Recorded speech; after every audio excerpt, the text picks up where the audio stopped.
మానవ భద్రతా సమస్య ఒక జాతీయ సమస్యగా ఎలా మారింది అనే విషయం మీద బంగ్లాదేశ్లో జరుగుతున్న పరిణామాలు మనం గమనిస్తే కనుక నిశ్చితంగా పరిశీలిస్తే బంగ్లాదేశ్లో షేక్ హసీనా గవర్నమెంట్ నిన్నటి వరకు ప్రభుత్వం అధికారంలో ఉన్నది. అవామీ లీగ్ పార్టీకి చెందిన ఆమె మన భారతదేశ ప్రధానమంత్రి నరేంద్ర మోడీ గారికి ఒక సన్నిహితంగా మెలిగిన ప్రధానమంత్రి గారు ఆమె. ఈ రోజున ఆమె పరిస్థితి ఏంటంటే ఆ దేశం నుంచి పారిపోవాల్సిన పరిస్థితి వచ్చేసింది. పారిపోయారు అక్కడి నుంచి వేరే చోట తలదాచుకోవడానికి. భారతదేశంలో మరి రాజకీయ సన్యాసిగా ఇక్కడికి వస్తారా, రాజకీయ రెఫ్యూజీగా, కాంతి శిఖరాలుగా, లేకపోతే వేరే దేశం వెళ్తారా, ఇవన్నీ మనం గమనించాలి నిశ్చితంగా. ముఖ్యంగా బంగ్లాదేశ్లో జరుగుతున్న అలజడికి కారణం ఏంటి, బంగ్లాదేశ్ ప్రధానమంత్రి షేక్ హసీనా గారు ఎందుకు ఆ దేశాన్ని విడిచి పారిపోరావాల్సి వచ్చింది అనే అంశాల మీద మనం నిశ్చితంగా పరిశీలించినప్పుడు 1971లో బంగ్లాదేశ్ విమోచన జరిగి బంగ్లాదేశ్ స్వతంత్ర దేశంగా ఏర్పడిన పరిణామంలో నేపథ్యంలో పాకిస్తాన్ బంగ్లాదేశ్కి బద్ధశత్రువుగా ఉన్న ఒక అంశం తెర మీదకి వస్తుంది. ఈస్ట్ పాకిస్తాన్ అనేది ఒక బంగ్లాదేశ్గా ఏర్పడతాం. 1971కి ఆ యుద్ధాల్లో కూడా భారతదేశం బంగ్లాదేశ్కి సపోర్ట్ చేయటం, తర్వాత భారతదేశానికి బంగ్లాదేశ్కి మధ్య 4196 కిలోమీటర్లు ఇప్పుడు ల్యాండ్ బోర్డర్ ఉంది, భూ సరిహద్దు ఉంది. కాబట్టి ఇవన్నీ మనం గమనించినప్పుడు అసలు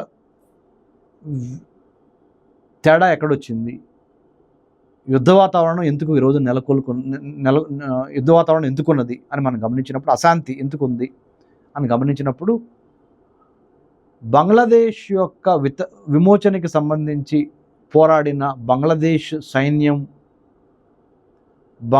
సైన్యానికి సంబంధించి 1971 నుంచి మిలిటరీలో ఉన్న ఫ్యామిలీస్ ఏవైతే ఉన్నాయో, బంగ్లాదేశ్ సైన్యం తరపున పనిచేసిన మిలిటరీ ఫ్యామిలీస్, వాళ్ళ పిల్లలకు కూడా 37% బంగ్లాదేశ్ ఆర్మీలో భర్తీ చేయడానికి రిజర్వేషన్ కోటా అమలు చేయాలని షేక్ హసీనా గారు ఆమె ప్రభుత్వము నిర్ణయించడం అనేది ఈ యొక్క అగ్నికి ఆజ్యం పోసినట్టు స్టూడెంట్స్కి, నిరుద్యోగులకి తిరుగుబాటు చేసే అవకాశం వచ్చింది. దీని మూలంగా అది మూల కారణం. ఆ మూల కారణాన్ని క్యాష్ చేసుకోవడానికి గాను చైనా, పాకిస్తాను ఇవన్నీ బంగ్లాదేశ్కి వ్యతిరేకంగా తమ యొక్క పాగా వేయడానికి కూడా అవకాశం ఏర్పడింది. అట్లా చూసినప్పుడు భారతదేశానికి కూడా రాజకీయంగా, ఆర్థికంగా, మరి వర్తక వాణిజ్య పరంగా కానీ భారతదేశం కూడా చాలా జాగ్రత్తగా ఉండాల్సిన అవసరం ఉంది. ఎందుకంటే చాలా ఇలాంటి విఘాతాలు కలిగినప్పుడే ఆ దేశంలో ఉన్న యాంటీ సోషల్ ఎలిమెంట్స్ వేరే దేశాల్లోకి వచ్చే అవకాశం ఉంది. కాబట్టి మనం కూడా ఇంత పెద్ద బోర్డర్ లైన్ ఉంది కాబట్టి చాలా జాగ్రత్తగా ఉండాలి. నెంబర్ 1. నెంబర్ 2, రాజకీయాల్లోకి మితిమీరిన మతోన్మాదం ప్రవేశిస్తే ఏ రాజ్య వ్యవస్థ అయినా కుప్పకూలిపోద్ది. అది మనము పాకిస్తాన్లో చూసాము. ఇప్పుడు బంగ్లాదేశ్ కూడా కుప్పకూలిపోతే ఆ విధంగా భారతదేశానికి చాలా పెద్ద ఇబ్బందికర పరిస్థితి వచ్చే అవకాశం ఉంది, తలెత్తే అవకాశం. ఎందుకంటే భారతదేశానికి బంగ్లాదేశ్కి మధ్య భారతదేశ సరిహద్దు రాష్ట్రాలైన అస్సాము, త్రిపుర, వెస్ట్ బెంగాల్ ఇవన్నీ ముఖ్యంగా ఇమ్మీడియట్గా ఎఫెక్ట్ అవుతాయి. కాబట్టి పొలిటికల్ రెఫ్యూజీస్ ఎక్కువగా, లేదా అన్ఎంప్లాయిడ్ యూత్ రెఫ్యూజీస్గా భారతదేశంలోకి వచ్చి భారతదేశాన్ని ఆర్థికంగా ఇబ్బంది పెట్టే అంశం కూడా తెర మీదకి రావచ్చు. కాబట్టి మనం చాలా జాగ్రత్తగా ఉంటాం అవసరము.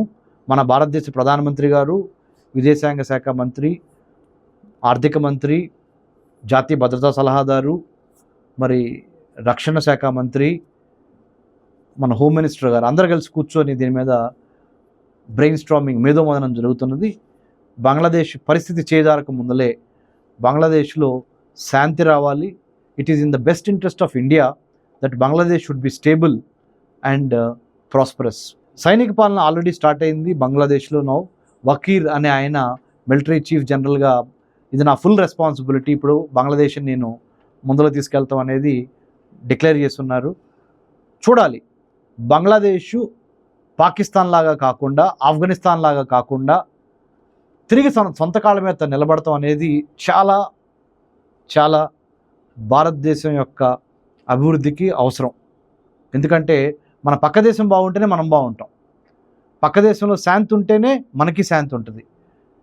కాబట్టి బంగ్లాదేశ్లో తిరిగి ప్రజాస్వామ్యం పునరుద్ధరించబడి ప్రజల చేత, ప్రజల కొరకు, ప్రజలచే ఏర్పడిన ప్రజాస్వామిక ప్రభుత్వం వస్తే అది భారతదేశానికి కూడా మంచిది, బంగ్లాదేశ్కి కూడా చాలా మంచిది. ఆ దిశగా భారతదేశం తమ ప్రయత్నాలు కొనసాగిస్తుంది.